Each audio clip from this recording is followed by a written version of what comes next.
For more now, from the other side of the aisle, let's bring in Texas Congressman and House Oversight Committee member Pat Fallon. Congressman, welcome. Hey, Mike, how are you?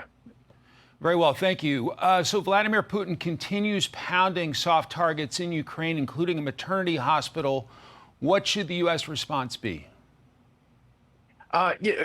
Strength is something that Putin does react to. And President Trump tried to bring him to the negotiating table because Joe Biden didn't have any plan to end the Ukrainian war. It was just, sending billions of American tax dollars over there with no end in sight. So I laud President Trump for attempting to, in good faith, bring Putin to the table and Zelensky.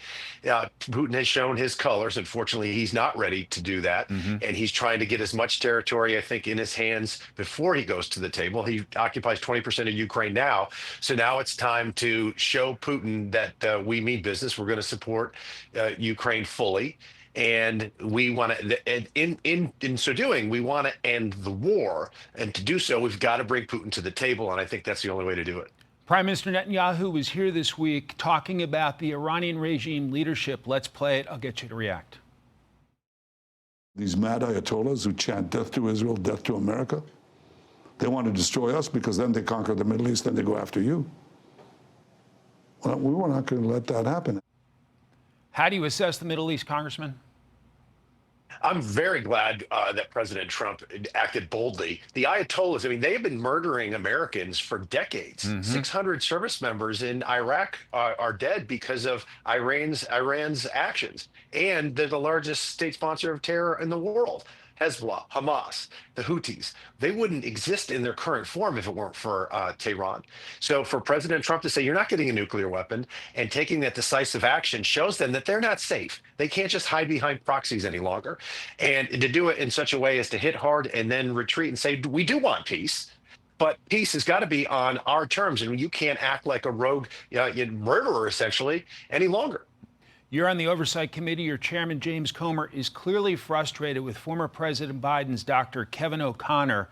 Chairman Comer saying, quote, the American people demand transparency, but Dr. O'Connor would rather conceal the truth. Dr. O'Connor took the fifth when asked if he was told to lie about President Biden's health and whether he was fit to be president of the United States. Congress must assess legislative solutions to prevent such a cover-up from happening again. What kind of progress is your committee making in this investigation?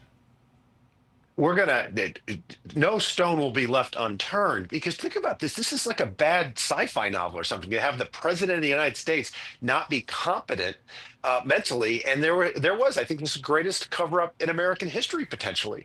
The fact that President Biden, when in 2024, wouldn't even take a cognitive test, didn't do it in his entire term. If he had nothing to hide, just take the test. President Trump did it and passed with flying colors in his first term. But Joe Biden never did. And the world saw it, Mike. You saw it constantly. It wasn't just everybody has a fluff every now and again or an error, but it was systemic with Joe Biden. And clearly there was a cover up. And I was predicting it during the administration that there's going to be a slew of tell-all books about what really was going on. And now they're going to have to face the music because they were being disingenuous to the American people. And to have the president be unfit is terribly dangerous. We understand one of President Biden's inner circle folks was there yesterday and was apparently forthcoming from what we're hearing. You have an update on that? I don't want to steal Chairman Comer's thunder, but yeah, it was very revealing what we're learning, and it's going to shock the American people, the ones that are open to the truth. There's going to be some, unfortunately, on the other side, on the left, that we're going to cover up at all costs. And they're going to deny, and counter-accuse. That's kind of their playbook. But we're going to find the truth, and we have to then take legislative action to ensure this never happens again. You are a Texan. President Trump was there yesterday. Let's play him.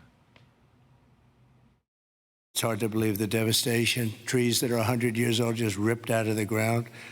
I've never seen anything like it. I've seen a lot of bad ones. I've gone to a lot of hurricanes, a lot of tornadoes. I've never seen anything like this. This is a bad one.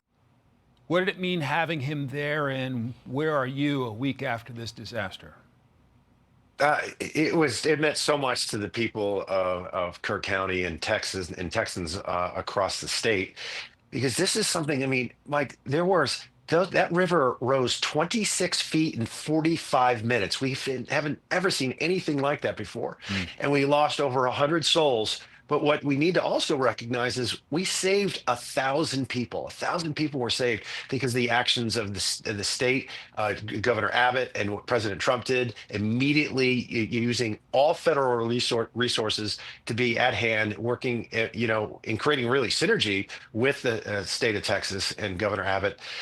It was the response to something like that. That's an act of God. And for some folks to try to make it to score political points was disgusting. And so it meant a lot to Texans. God bless the people of Texas. Congressman Pat Fallon, thank you so much for your time today. Thanks, Mike. God bless. Take care.